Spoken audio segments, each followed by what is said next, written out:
নমস্কার, আমার চ্যানেলে আপনাদের সকলকে স্বাগত জানাই। আজ আমি সেকেন্ড এক্সাম রায় মার্টিন কোয়েশ্চেন ব্যাংকের গণিত চতুর্থ স্কুল খেজুরি দক্ষিণ চক্র সম্পদ কেন্দ্র স্কুলটির সমস্ত প্রশ্ন উত্তরগুলো সলভ করে দেখাবো।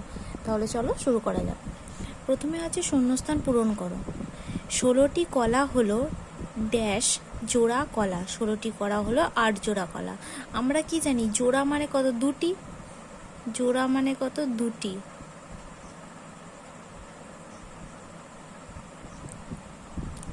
তাহলে 8 দুগুণে 16, তাহলে 16টি কলা মানে 8 জোড়া কলা।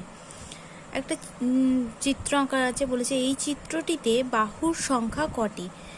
1, 2, 3, 4, 5টা। এই চিত্রটিতে বাহুর সংখ্যা 5টি। এই চিত্রটিতে ত্রিভুজ পেলাম কটি? 1, 2, 3, 4, 5টা, 6টা, 7টা, 8টা। এই চিত্রটিতে ত্রিভুজ পেলাম 8টি। তারপরে বলেছে বিন্যাস দেখে পরেরটি আঁকো। এখানে ছবি আঁকা আছে, 3টে ছবি আঁকা আছে, পরের ছবিটা হবে এটা। বিন্যাস দেখে পরেরটি আঁকো। যোগ দেওয়া আছে, তারপর বক্স, তারপর যোগ, তারপর আবার হয়ে যাবে বক্স। সঠিক উত্তরের পাশে টিক চিহ্ন দাও। একটি পিঁপড়ের 6টি পা হলে 3টি পিঁপড়ের কটি পা হবে? 10, 15 না 18টি? 18টি পা হবে। এই চিত্রটিকে বলে আয়তক্ষেত্র, বর্গক্ষেত্র না ত্রিভুজ? এই চিত্রটিকে বলে আয়তক্ষেত্র। বিজোড় সংখ্যার সঙ্গে 1 যোগ করলে পাই জোড় বিজোড় না মৌলিক সংখ্যা? বিজোড় সংখ্যার সঙ্গে 1 যোগ করলে পাই জোড় সংখ্যা। 13কে 2 দিয়ে ভাগ করলে ভাগশেষ থাকে 0, 1, 2। 13কে 2 দিয়ে ভাগ করলে ভাগশেষ থাকে 1। 6 দুগুণে 12, তাহলে 12 আর 1, তাহলে 13 হয়ে যাবে। তাহলে কি হয়ে যাবে? 1 ভাগশেষ থাকবে। একটি ব্যাঙ 1 লাফে 7 ঘর যায়, 5 লাফে যায় 35 ঘর, 40 ঘর না 50 ঘর? 35 ঘর। 7 5 5 35। তারপর আছে নিচের প্রশ্নগুলির উত্তর দাও।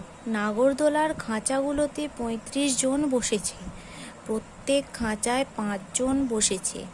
নাগরদোলায় এখানে ড্যাশ দেওয়া ছিল, ড্যাশটি খাঁচা আছে, তাহলে এটা কি হয়ে যাবে? 35 জন বসেছে 5টি খাঁচায়, 5 জন করে বসেছে প্রত্যেক খাঁচায়, 35 জন বসেছে। নাগরদোলার খাঁচাগুলিতে 35 জন বসেছে, প্রত্যেক খাঁচায় এক একটি খাঁচাতে 5 জন করে বসেছে, তাহলে কি হয়ে যাবে? 35 ভাগ 5 সমান 7টি খাঁচা আছে। তারপরে বলেছে একজন ঘুড়ি বিক্রেতা 148টি ঘুড়ি বিক্রি করেছেন, প্রতিটি ঘুড়ির দাম 6 টাকা হলে মোট কটি ড্যাশ ড্যাশ ড্যাশ দেওয়া ছিল টাকা সমান ড্যাশ টাকা পেয়েছেন। তাহলে 148-এর সাথে 6 গুণ করলে যেটা হবে সেই টাকাটা পেয়েছেন। 148-এর সাথে 6 গুণ করলে হবে 888 টাকা পেয়েছেন। তারপরে বলেছে নিচের প্রশ্নগুলির উত্তর দাও। পাড়ার স্বাধীনতা দিবস অনুষ্ঠানে পুষ্পিতা বন্ধুদের সঙ্গে গেছে, 63 জন এসেছেন এবং 9টি সারিতে বসবেন, প্রত্যেক সারিতে কতজন বসবে হিসাব করো।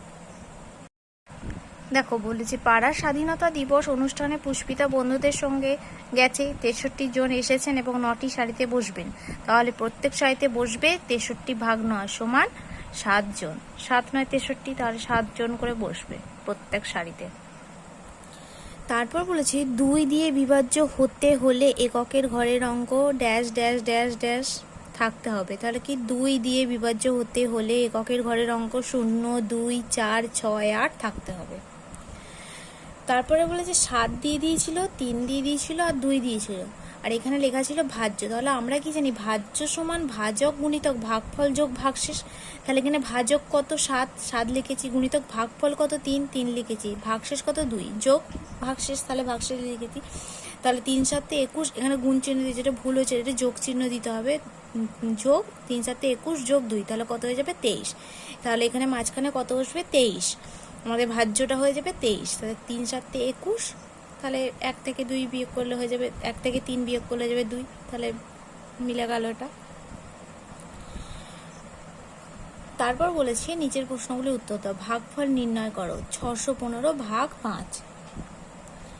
615 ভাগ 5 ছিল, ভাগ করেছি 5 1 5, 5 আর 1 6 বিয়োগ করলে 1 হবে, এই একটা নেমেছে, 5 দুগুণে 10, 11 আর 10 বিয়োগ করেছি, একটা নামলো, 5টা নামলো, 5 3 15, তাহলে উত্তর ভাগফল হলো 123। তারপর বলেছে ক্লাসে দিদিমণি 285টি খাতা নিয়ে এলেন, প্রত্যেককে 7টি করে খাতা দেবেন, কতজনকে খাতা দিতে পারবেন, কতগুলি খাতা দিদিমণির কাছে পড়ে থাকবে হিসাব করো। 285-র সাথে 7টা ভাগ করেছি, 4 7 28, 5টা নেবেছে, যেহেতু 7 থেকে 5টা ছোটো তাহলে এখানে যাবে না, তাহলে 7 0 0 লিখতে হবে, বিয়োগটা করার পর 5 হয়েছে, তাহলে 40 জনকে খাতা দিতে পারবেন, 5টি খাতা দিদিমণির কাছে পড়ে থাকবে। তারপর বলেছে একটি ত্রিভুজ অঙ্কন করো। দেখো একটি ত্রিভুজ অঙ্কন করো বলেছে, আমি ত্রিভুজটা এঁকে রেখেছি, তোমরা সবসময় পেন্সিলে করে আঁকার চেষ্টা করবে, কখনোই পেনে করে আঁকবে না। ABC, তাহলে একটা ত্রিভুজ এঁকে রেখেছি।